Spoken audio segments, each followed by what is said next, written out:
माही कौर जी, गुरुग्राम से। राधे राधे महाराज जी। महाराज जी, संतों के दर्शन की बहुत महिमा शास्त्रों में कही गई है। महाराज जी, संत दर्शन से क्या मुक्ति संभव है? केवल फिर संत ही दर्शन होने चाहिए और दर्शन नहीं होना चाहिए। आओ इस बात में आओ। जैसे अपने गुरु को माना कि मेरे गुरुदेव, तो फिर अखंड मंडलाकारम व्याप्तमेन चराचरम, चर अचर में मेरे गुरुदेव व्याप्त मोक्ष को प्राप्त हो जाओगे। एक को मानकर अनेक में, अनेक को मानकर एक में। चाहे जिसको मान लो, चाहे भगवान को मानो या संत को मानो या गुरु को मानो, ये सिद्धांत लाना पड़ेगा। यो माम पश्यति सर्वत्र सर्वम च मयि पश्यति तस्याहम न प्रणश्यामि सच में न प्रणश्यति। सब में वही है और वो एक में है। एक में सब है और सब में एक है। जब तक ये सिद्धांत नहीं, तब तक मोक्ष प्राप्त नहीं हो सकता। पाप नष्ट हो जाएंगे। संत दरस जिम पातक तरही। उपदेश का पालन करोगे, परमार्थ में चलोगे, और जब उपदेश की अक्षरशः पालन करके परिपक्व हो जाओगे, सिद्ध हो जाओगे, तो भगवत प्राप्ति हो जाएगी। ये सिद्धावस्था है। एक में अनेक को देखना और अनेक में एक को देखना। योमाम पश्यति सर्वत्र सर्वम च मयि पश्यति। सबको मेरे में और मेरे को सब में जो देखे, अब वो चाहे गुरु मान लो, चाहे इष्ट मान लो, चाहे संत मान लो, बिना इस दर्शन के भगवत प्राप्ति नहीं होती। महाराज जी, संत दर्शन का फल क्या है? स्वयं संत बन जाना, वेश मिल जाना, वस्त्र परिवर्तित नहीं होना, साधुता आ जाना। वस्त्र को संत थोड़ी कहते हैं। संत भेष है। संत अगर लक्षण नहीं है तो पाखंड भी तो हो सकता है, दंभ भी तो हो सकता है, नाटक में भी तो हो सकता है। संत लक्षण आने चाहिए। संतों के संग से लक्षण आने लगते हैं। भगवान का निरंतर चिंतन होना, विषयों का त्याग होना, सबसे प्रेम का व्यवहार होना, सबका मंगल, सबका कल्याण चाहना, भगवान की लीला कथा में डूबे रहना, परोपकार की दृढ़ भावना हो जाना, मोह रहित हो जाना, ममता रहित हो जाना, संग विजयी हो जाना, निरंतर आत्मस्वरूप में रमण करना, द्वंद्वों पर विजय प्राप्त कर लेना, सुख दुख में समान भाव, ये सब आ जाते हैं। ये संतों के संग से यही संतत्व आ जाता, साधुता आ जाती है। अगर ये ना आवे तो संत संग का मतलब क्या रहा? नैना शर्मा जी, उत्तराखंड से। राधे राधे महाराज जी। गुरुदेव भगवान, मैं बचपन से ऐसे परिवार या समाज के बीच पली बड़ी हूँ जहाँ कुछ अशुभ हो जाने पर किसी से धागा या यंत्र बनवा लेना प्राथमिकता समझते थे, और वही मेरे दिमाग में भरा हुआ है। ऐसे में जोई जोई प्यारो करे सोई मोई भावे की स्थिति या मेरे बुद्धि व चित्त में कैसे समाहित होएगी महाराज जी? अभी भगवान का आश्रय और भगवान नाम जप, आए हुए सुख दुख को भगवान की सामर्थ्य से भोग करके मुक्तता को प्राप्त हो, ये शास्त्रीय सिद्धांत है। भैया, तब लगी कुशल न जीव कहो, सपने हूं मन विश्राम, जब लगी भजत न राम कहो, शोक धाम तज काम। जब तक भगवान का भजन नहीं करोगे, धर्म से नहीं चलोगे, अच्छे आचरण नहीं करोगे, तो कोई भी धागा, कोई भी जंतु आपको बचा नहीं पाएगा, आपकी रक्षा नहीं कर पाएगा। और जिसका रखवाला वो है, तो कोई भी अशुभ उसका बिगाड़ नहीं सकता, कुछ नहीं बिगाड़ सकता। पक्का विश्वास करो। सीम की चाप सके को तासु, बड़ रखवार रमापति जासु। इसलिए भगवान का नाम जप करो, भगवान की लीला कथा सुनो, परोपकार करो, तुम्हारा मंगल होगा, क्योंकि भगवान मंगल में है। हाँ, भगवान नाम की माला पहनना, ये सब तो भक्ति का स्वरूप है। मुझे और विश्वास नहीं है। भगवान का नाम ही एक ऐसा है, मेरा विश्वास, जो अशुभों का नाश कर देता है। बोले आप अपनी किडनी क्यों ठीक नहीं कर? पक्का ठीक कर लूं, आप ये बात समझ लो, लेकिन मुझे भगवत प्राप्ति नहीं होगी। तो क्या जीवन किडनी के लिए है? जीवन भगवत प्राप्ति के लिए। इसीलिए इसको भोग रहा हूं, और भगवान के बल से मैं कोई परेशान नहीं हूं। आप देख रहे हो, सुबह से हमारी दिनचर्या चल रही, और इसको भोग करके चाहे सड़ जाए तो भी मुझे इसकी कोई परवाह नहीं। ये बेपरवाही भगवान के बल से आई है, और मुझे भगवान प्राप्त करना, इस नाशवान शरीर को ठीक नहीं करना। भगवान के विधान से अलग सोचना, फिर वो अपनी तपस्या, अपने भजन, अपनी साधना को बेचना है। इसीलिए महापुरुषों के साथ भारी से भारी कष्ट दिया गया, लेकिन उन्होंने अपनी शक्ति का प्रयोग नहीं किया। यही कहा, तेरा किया मीठा लागे। जोई जोई प्यारो करे सोई मोहि भावे। भगवान का ही भजन एकमात्र रक्षा करने वाला है, दूसरा कुछ नहीं है, हमारा विश्वास है। आप लोग देख लो करके। एक आदमी हितधाम में देखा कई छल्ले पहने थे, हमने कहा ये क्या? बोले घोड़े की नाल की अंगूठी ऐसे। तो हम कहा इससे क्या होगा? बोले शनि का प्रभाव नहीं होगा। घोड़े पर तो प्रभाव नहीं पड़ा, कुंतलों लाद के रोड में दौड़ता रहता है और उसकी तुम्हारे नाल पहनने से तुम्हारे भाग्य खुल जाएंगे। क्या दिमाग? अरे राम राम बोल, कृष्ण कृष्ण बोल, हरि हरि बोल, राधा राधा बोल, तेरा भाग्य बदल जाएगा। घोड़े की नाल की अंगूठी पहनने से नहीं होने वाला।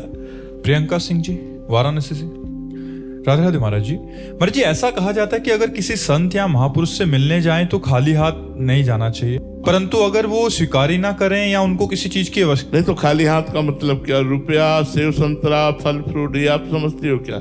नहीं। हमारे प्रभु कहते भाव का भूखा हूं मैं और भाव ही एक सार है। भाव से मुझको भजे तो भव से बेड़ा पार है। भाव बिन सुनी पुकारे मैं कभी सुनता नहीं। भाव पूरित टेर ही करती मुझे लाचार है।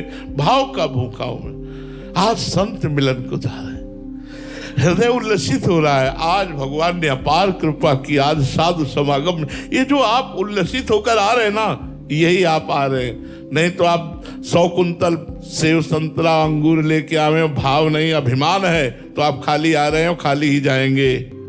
खाली आ रहे हैं, खाली ही जाएंगे। और भाव लेकर आ रहे हैं। अब भाव में पत्रम पुष्पम फलम तोयम ये में भक्ता प्रेक्षति। यदि भगवान ने दिया है, हमारा भाव है, तो हम पत्र पुष्प फल जल कुछ भी नहीं है तो अपने भाव से समर्पित कर रहे हैं। भाव हम सामने गए और उनके चरणों में अर्घ समर्पित कर रहे हैं, चंदन है कुछ नहीं समर्पित। तो हम तो उत्तम बात समझते हैं कि संतों को आपका मन चाहिए। आप अपना मन संतों को दे दो, जो आज्ञा करे उसका पालन करो। इससे बढ़कर कोई भेंट नहीं होगी। आप सेव संतरा रुपया पैसा रख के गए, मनमानी आचरण कर रहे, तो संत समागम का फल क्या मिला? संत समागम का फल है भाव लेकर आओ और जो कहें उसको मानो। यही बात है। वस्तुओं का तो कोई खास बात तो नहीं है, भगवान ने उसके लिए भी आज्ञा की है। पत्रम पुष्पम फलम तो, एक तुलसी दल है, एक चुल्लू जल है, एक कोई फल है, एक कोई पुष्प है। यदि हम चरणों में अर्पित करते हैं तो भगवान कहते हैं भावपूर्वक अर्पित, भक्ति पूर्वक अर्पित करने पर मैं उसे खा लेता हूं, मैं उसे स्वीकार कर लेता हूं। तो कभी ऐसा अवसर जो संत स्वीकार करें, अपने पास जो कुछ है वो प्रदान कर दिया। थोड़ा मान लो किसी संत को कभी भिक्षा के लिए बुला लिया, उनको भोजन पवा दिया।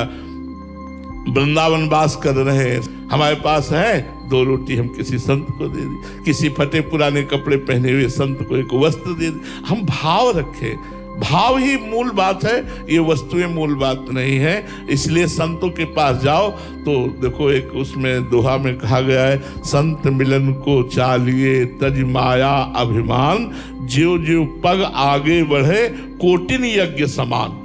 अगर माया और अभिमान का त्याग करके हम, अब जैसे आप कोई अच्छी वस्तु ला रहे हैं और आपको गर्व है कि आज वो वस्तु देंगे, बाबा को मिली नहीं होगी, इतने सुंदर सेव है, इतने किसी काम कर रहे हैं, और आप एक छोटी सी वस्तु ला रहे हैं। लग रहा है कि एक गरीब आदमी एक संत के यहां देखा, बड़े बड़े सब, पूज्य पादुड़िया बाबा जी की बात कह रहा हूं, हरि बाबा के बांध में थे, तो बड़े बड़े सेठ महाजन सब बड़े बड़े डलिया में सेव अंगूर और सब भर के लाए थे, ऐसे सब नीचे रखे थे।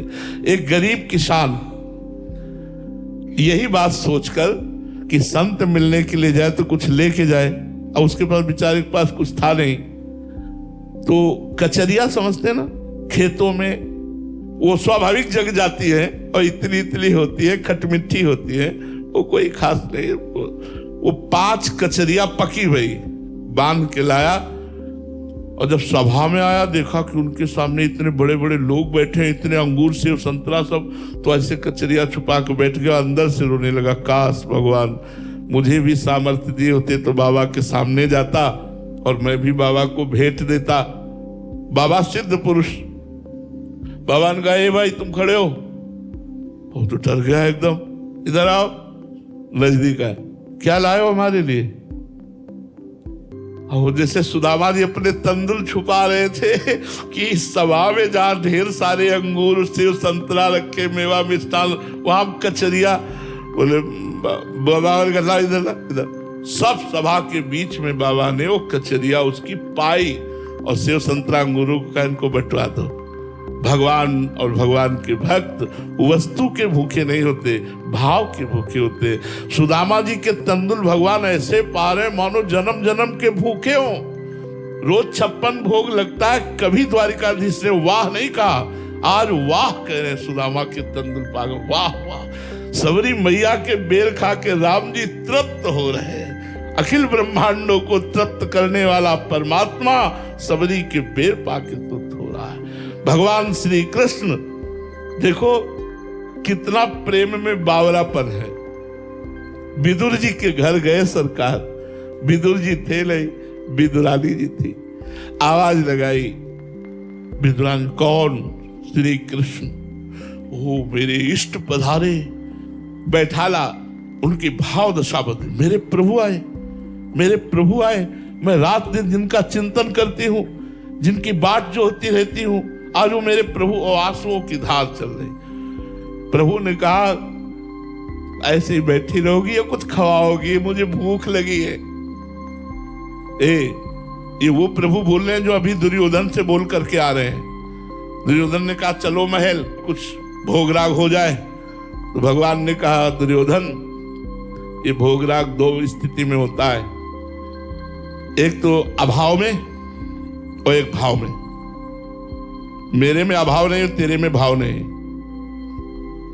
मुझे भूख नहीं लगी, मैं कोई भिक्षुक नहीं कि मैं भूखा तेरे पास जाऊं और तेरे में भाव नहीं। या तो कोई प्रीति परवश होकर पाता है, या तो दरिद्रता परवश होकर के पाता है। ये दोनों भाव मेरे में नहीं। और भगवान चले आए, यहां आके बोल रहे हैं, मुझे कुछ पवाओ, भूख लगी है। क्यों? ऐसा भक्त अपने हाथ से पवाए। अब वो तो बावरी सी, क्या प्रभु, वो केला रखे, ला उठा के और पवाओ। केला तो ले आई, लेकिन दशा भी देह की नहीं है, देह शुद्ध विस्मित दशा है। तो केला ऐसे छिलती है, गूदा फेंक देती है और छिलका भगवान छिलका पाग। आह, क्यों? भाव। इतने में विदुर जी को पता लगा कि प्रभु आपके घर गए, दुर्योधन के महल नहीं गए। भागते हुए विदुर जी आए तो आप दशा देखी कि उसकी जो गूदा है केले का, वो तो बाहर पड़ा हुआ है। और प्रभु को ये छिलका पर बोले, अरे बावरी, ये क्या कर रही तू? हाथ से छीला और फिर छीला।